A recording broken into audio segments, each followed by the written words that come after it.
வணக்கம். நம்மளோட வாழ்க்கையில நாம பார்க்குற எல்லா உறவுகளுமே நம்ம சொந்தக்காரங்க, நமக்காக உண்மையா இருப்பாங்கன்னு நினைக்காதீங்க. பழகி பாருங்க. அதுல பாதி வேஷம் அப்படிங்கிறதே உங்களுக்கு அதுக்கப்புறம் தாங்க தெரிய ஆரம்பிக்கும். ஸோ எடுத்த உடனே ஒருத்தவங்க நல்லவங்க, கெட்டவங்கன்னு ஃபிக்ஸ் பண்ணிடாதீங்க. பழகி பேசுனதுக்கு அப்புறம் நீங்க தெரிஞ்சுக்கிட்டு அதுக்கப்புறமா அவங்க கிட்ட க்ளோஸ் ஆக ஆரம்பிங்க. அதுதான் உங்க வாழ்க்கைக்கு நல்லதுங்க. இங்க கோவம் ஒருத்தவங்க படுறாங்க அப்படின்னா அந்த கோவம் எல்லாருக்குமே பார்க்கும்போது திமிரா தலைக்கணமா தெரியுங்க.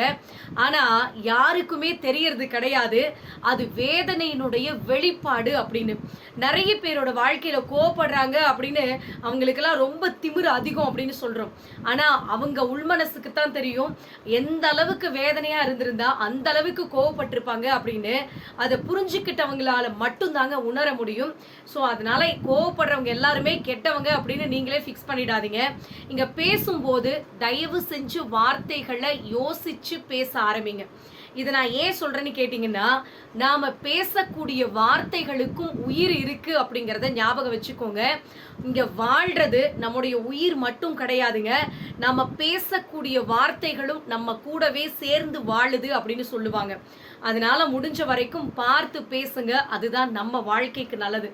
நம்ம கிட்ட இருந்து ஒவ்வொரு மனுஷங்களும் விடை பெறும்போது ஒவ்வொருத்தரும் அளவுக்கு அதிகமா வழிகளையும் ஆறுதலா நிறைய நினைவுகளையும் கொடுத்துட்டு தான் போறாங்க அப்படிங்கிறது தான் உண்மை.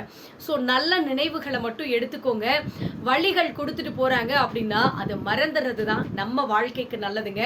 இங்க யாரு முதல்ல பேசுறது அப்படிங்கிற அந்த தலைக்கணத்திலேயே அந்த திமிரிலேயே நிறைய பேர் பேசாம பிரிஞ்சு போயிடுறாங்க. ஸோ உங்க அன்பானவங்க உங்களுக்கு ரொம்ப பிடிச்சவங்க இருக்காங்க அப்படின்னா ஒரு தடவை நீங்களே இறங்கி போய் பேசுறது தப்பு கிடையாதுங்க. ஏன் இதை நான் சொல்றேன்னா, நம்ம பேசாம கொஞ்ச நாள் கேப் விட்டோம்னு வச்சுக்கோங்களேன், அது அப்படியே பழகி போயிடும். கடைசியில நம்ம பேசுறதுக்கு ரொம்ப சங்கடமா போயிடுங்க. அதனால ரொம்ப கேப் விடாத உங்களுக்கு பிடிச்ச உறவுகளை போய் உடனே பேசுங்க. அதுதான் நீங்க சேர்றதுக்கான ஒரே வழிங்க. இங்க ஏமாற்றங்கள் எல்லாமே பழகி போகுதே தவிர அது என்னைக்குமே மறந்து போறதே கிடையாது. அதுதாங்க உண்மை. ஸோ அதே மாதிரி பார்க்குற உறவுகள் எல்லாமே நான் ஃபர்ஸ்ட் சொன்னதுதான், எல்லாரும் நல்லவங்க அப்படின்னு பார்த்த உடனே முடிவு பண்ணிடாதீங்க. பழகி பார்த்ததுக்கு அப்புறம் இதுல எது உண்மை எது போலி அப்படிங்கிறத நீங்களே கண்டுபிடிச்சிருவீங்க. இங்க அளவோட இருந்திருக்கலாமோ அப்படிங்கிற ஒரு எண்ணம் இருக்கு பாத்தீங்களா, அது நமக்கு எப்ப வரும்னு கேட்டீங்கன்னா, அடிபட்டு மிதிப்பட்டு அவமானப்பட்டதுக்கு அப்புறம் தான் நமக்கே புத்தி வருங்க. கொஞ்சம் நம்ம அளவோடையே இருந்திருக்கலாமே அப்படிங்கிற ஒரு புத்தி நிறைய பேருக்கு அப்படிதான். நம்ம சொல்லும் போது அவங்களுக்கு புரியவே புரியாது. பட்டதுக்கு அப்புறம் தான் சே நம்ம இப்படி தப்பு பண்ணிட்டோமே அப்படிங்கிறதே அவங்க யோசிக்க ஆரம்பிப்பாங்க. இங்க உண்மை இல்லாத ஒரு உறவுகளோட நீங்க ஒட்டி உறவாடிக்கிட்டு இருக்கிறத விட தனிமை எவ்வளவோ மேல் அப்படிங்கிறத புரிஞ்சுக்கோங்க. இங்க நிறைய பேரோட வாழ்க்கையில எவ்வளோ பெரிய படிப்பு எல்லாமே நமக்கு கத்து தராத ஒரு பாடத்தை நம்ம கூடவே இருக்கிற சில உறவுகளினுடைய நடிப்பு அழகா கத்து கொடுத்துருங்க. வாழ்க்கை அப்படிங்கிற ஒரு பாடத்துல யாரை நம்பணும் யாரு நம்ப கூடாது அப்படிங்கிற ஒரு விஷயத்த அழகா கத்து கொடுத்துரும். ஸோ அதனால கூட இருக்கிறவங்க நடிக்கிறாங்க இவங்கெல்லாம் சரியில்லை அப்படின்லாம் வருத்தப்படாதீங்க. அவங்க கத்து கொடுக்குற அந்த பாடத்துல இருக்கிற ஏதாவது ஒரு அனுபவத்தை எடுத்துக்கோங்க. அதுதான் நம்மளுடைய வாழ்க்கையில அடுத்த கட்டத்துக்கு போறதுக்கான ஒரு வாய்ப்புங்க.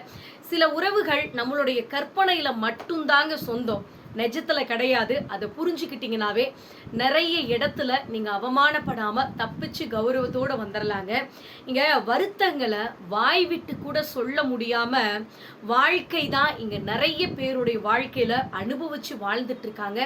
உங்க வாழ்க்கையில நீங்க எப்படி வாழ்றீங்க அப்படிங்கிறத மறைக்காம நீங்க கீழே கமெண்ட் பண்ணுங்க.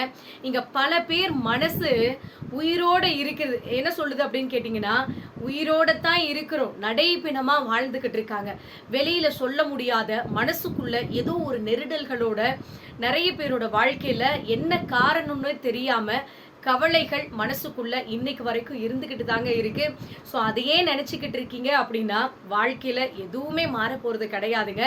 புலம்புறதை விட்டுட்டு அடுத்த வேலையை பார்க்க ஆரம்பிச்சிருங்க. ஒரு துளி அன்பை கொடுத்துட்டு இங்க 100 துளி கண்ணீரை விலை கேட்கறது தான் இந்த வாழ்க்கை அப்படிங்கிறத புரிஞ்சுக்கோங்க. மாறிட்டோம் அப்படிங்கிறத விட சில பேர் நம்மளுக்கு கொடுத்த அந்த வழிகள் தான் நம்மளை மாத்திருச்சு அப்படிங்கிறது தான் நிதர்சனமான உண்மை. இந்த வீடியோ பதிவு உங்களுக்கு பயனுள்ளதாக இருக்குது அப்படின்னா மறக்காமல் கமெண்ட் பண்ணுங்கள். இன்னைக்கு விநாயகர் சிலை கரைக்கிறத போய் பார்த்துட்டு வந்ததுனால கொஞ்சம் லேட் ஆயிடுச்சுங்க. அதனால தான் வீடியோ ஷார்ட்டாகவும் இருக்குது, கொஞ்சம் லேட்டாகவும் இருக்குது. ஸோ சப்ஸ்கிரைபர்ஸ் வந்து அட்ஜஸ்ட் பண்ணிவிட்டு மறக்காமல் லைக் பண்ணி ஷேர் பண்ணி கமெண்ட் பண்ணிவிட்டு சப்ஸ்கிரைப் பண்ணிவிடுங்க. நன்றி, வணக்கம்.